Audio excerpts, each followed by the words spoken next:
Hello.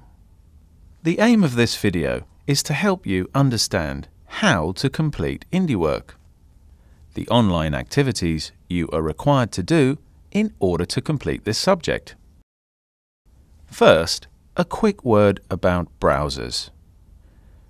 Use either Firefox or Internet Explorer on Windows or Safari if you're using a Mac. We're sorry, but Chrome does not work with some eLearn activities, so please don't use that. Today, I'm using Internet Explorer.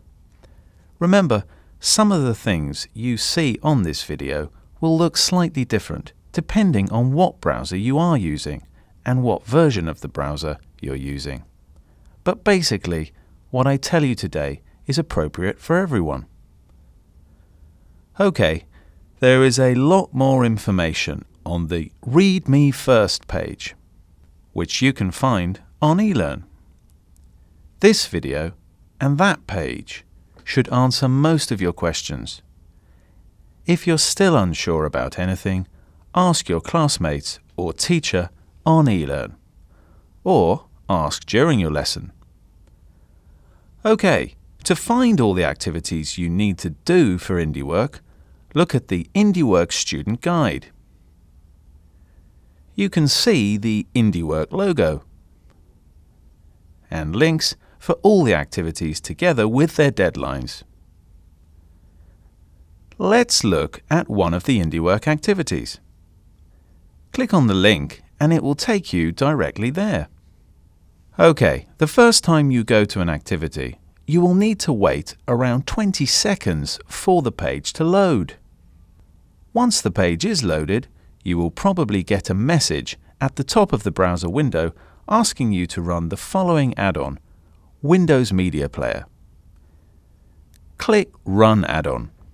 You then might get this message. Do you want to run this ActiveX? You should click Run. Okay, now we're ready to go. Right.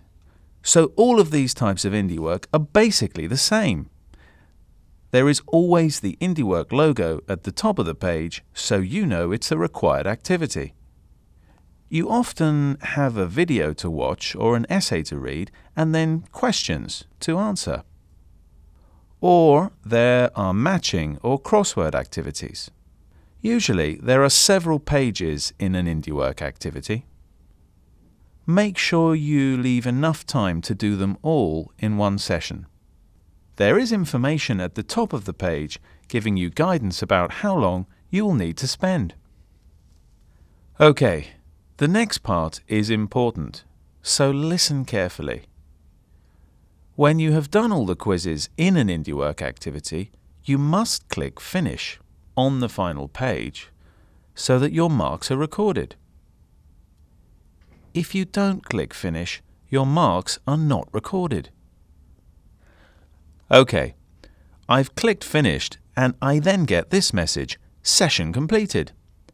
I need to click OK. Next, and this is also important, if you're using Internet Explorer, you will get this message. The web page you are viewing is trying to close the window. Do you want to close this window? You should click No. You will then be taken back to the opening page of the activity. The first time you go to an activity, you don't see this page, but from the second time you will see it. So on this page, you can see the maximum score. Here, it is 61. And your score, which is 9. You can repeat the activity an unlimited number of times until it closes. You can see the closing date and time here. After this time, you cannot do this activity, so make sure you do everything before the deadlines. The IndiWork Student Guide tells you all the deadlines. Okay, one more important thing to tell you before I finish. You need to know your total score for IndiWork so that you know whether you have done enough to complete the requirement. To find your score, first go back to the main page by clicking on the subject code above. and then click on View Results on the top left of the screen. Then you can see your percentage score under IndiWork. Besides these types of IndiWork activities, you might also have to use the forum, choice, blog, or wiki to get marks. Check the IndiWork Student Guide or Student Information handout for more details. So remember to look at the README first page for more information. Good luck with your studies.